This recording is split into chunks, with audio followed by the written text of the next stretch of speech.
beautiful, deserving dogs desperately in need of homes, especially in the South.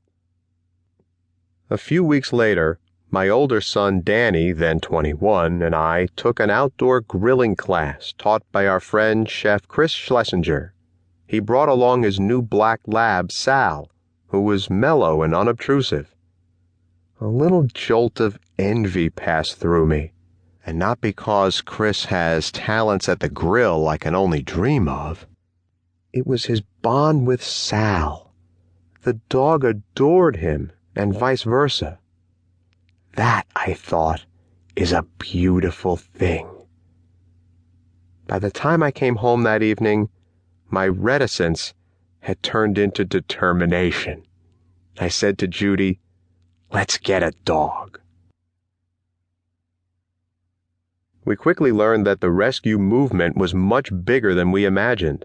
Once we started asking, it seemed everyone we ran into with a dog had a rescue, and that the matching of dogs and families largely takes place online. The internet has played a huge role in the growth of the canine rescue movement, especially in pairing and moving thousands of abused, abandoned, and neglected dogs from the South to forever homes in the North. We'll come to the question of why there are so many Southern dogs later. Sites such as PetFinder.com, used by many rescue groups including Labs for Rescue, are the Match.coms of the canine world.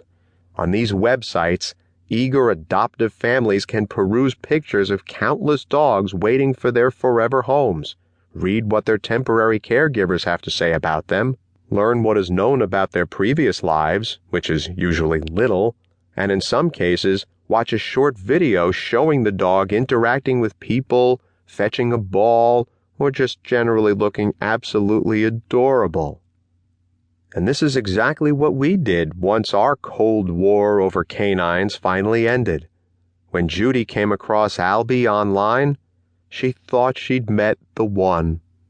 In the short video, his eyes were soulful, his tail was always wagging, and he seemed to be pleading for someone to love him. She hurried into my office with her laptop so I could see for myself.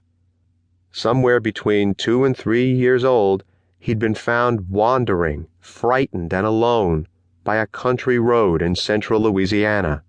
Now he was in a high kill shelter in Alexandria, Louisiana. My heart also jumped as I watched Albie, confined in a small fenced grassy area, chase a ball and trot back proudly to someone who was off camera, his tail wagging a mile a minute. He was so earnest, so eager to please, and so obviously sweet-tempered. 30 short seconds, and I could already feel myself attaching to this lovable creature 1,200 miles away.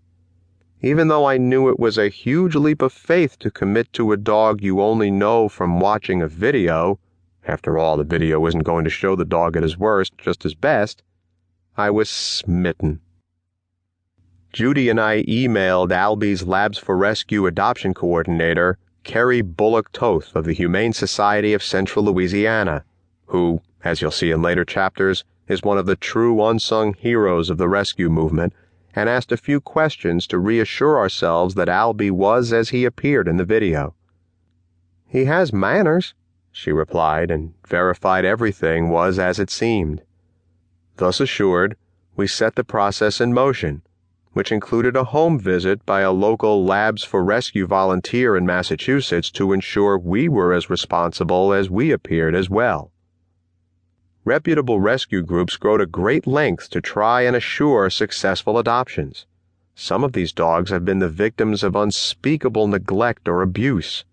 Many have just been the victims of plain old bad luck. When they place a dog, unless it's a temporary foster to get them to a safe place, they are truly looking for a forever home. That's why they also carefully screen the dogs for adoptability and prepare them for their new lives. They assess temperament, and they do everything they can to make sure the dogs are healthy, current on all immunizations and other preventatives, and importantly, spayed or neutered. Once the preliminaries were out of